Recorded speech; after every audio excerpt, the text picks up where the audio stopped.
So ano nga ba talaga ang totoo? Bartolina ba o parang hotel? Ito yung dalawang magkasalungat na kwento tungkol sa kalagayan ni dating Pangulong Duterte sa ICC. Sinasabing nakakulong daw siya sa isang marumi at malupit na selda, pero meron ding nagsasabing para siyang nagbabakasyon. Alin dito ang totoo at alin ng propaganda? Ating alamin.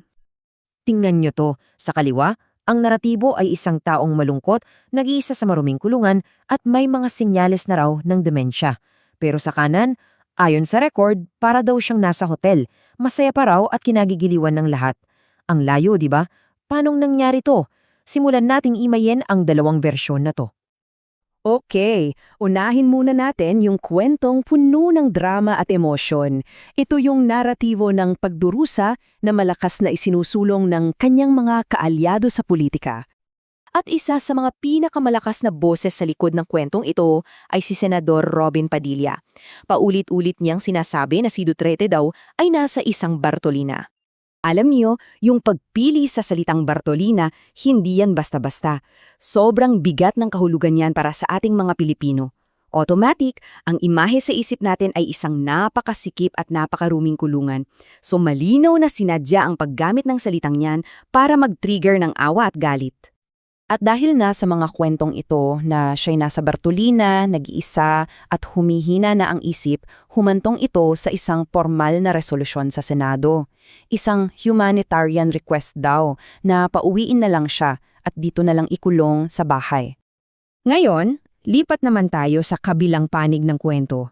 Kasi kung may naratibo ng pagdurusa, meron ding mga pahayag mula mismo sa pamilya niya na ibang-iba ang sinasabi. At ito, grabe ang pagkakaiba.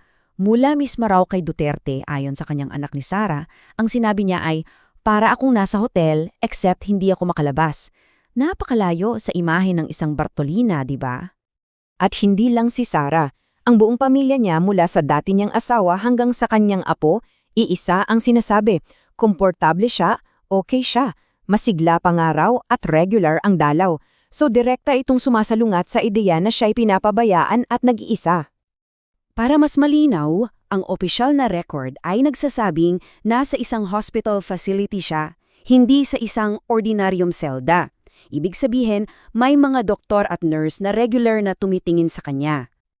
Okay, so lampas sa mga naratibong ito na para sa publiko, may mas malalim at mas seryosong labanan na nangyayari sa loob ng korte. At ang tanong, kaya pa ba niyang harapin ang paglilitis? So ang legal strategy ng kanyang mga abogado simple lang, ipatigil muna ang paglilitis. Ang rason? Mayroong daw siyang cognitive impairment, isang kondisyon sa pag-iisip na di umanong permanente na at pumipigil sa kanya na makasabay sa proceedings. Dito makikita niyo yung parang chess match sa korte. Humiling ang depensa na itigil ang trial. Ang sagot ng korte, sige, ipacheck natin sa doktor dito. Ang kontra naman ng depensa, teka, walang authority ang doktor nyo. Talagang legal na sagutan ang nangyayari. At dito yung pinakaugat ng debate. Kasi oo, trabaho ng medical officer na tiyaking okay ang physical health ng dirini. Pero, at ito ang mahalaga, hindi nila trabahong magbigay ng legal na opinion kung fit to stand trial ba ang isang tao. At yun mismo ang kinailangan ng depensa para mapatigil ang kaso. So, bakit nga ba may dalawang magkaibang kwento na sabay umiiral? Well, dito na pumapasok yung komplikadong halo ng awa, politika at ang mismong paghanap ng hustisya. Kapag pinagtabi mo talaga, kitang-kita yung agwat.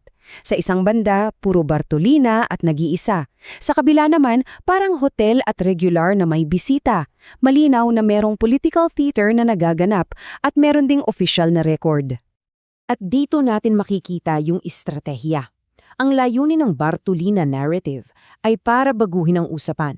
Mula sa pagiging issue ng legal na pananagutan, gusto itong gawing issue ng kalupitan at pang-aapi para makuha ang simpatya ng publiko. Para naman sa panig ng mga biktima, ang tingin nila sa resolusyon ng Senado ay isang uri ng political noise o pakikialam. Patunay lang daw ito na malakas pa rin ang impluensya ng pamilya Duterte sa politika. At kahit sa loob mismo ng Senado, nahati ang mga senador. Para sa iba, ito ay isang makataong kahilingan. Pero para sa iba, paano naman ang pagdurusa ng libu-libong biktima na hanggang ngayon ay naghihintay pa rin ng hustisya? Kaya sa huli, ito ang sitwasyon. mayroon tayong isang legal na proseso na base sa ebidensya. At kasabay nito, mayroon tayong isang emosyonal na political performance na ang layunin ay impluwensyahan ang prosesong iyon mula sa labas. At dito tayo iniiwan ng isang napakahalagang tanong. Sa isang kaso na kasing bigat ng crimes against humanity, saan nga ba natin dapat ilagay ang linya sa pagitan ng tunay na habag at ng isang malinaw na estratehiyang pampolitika?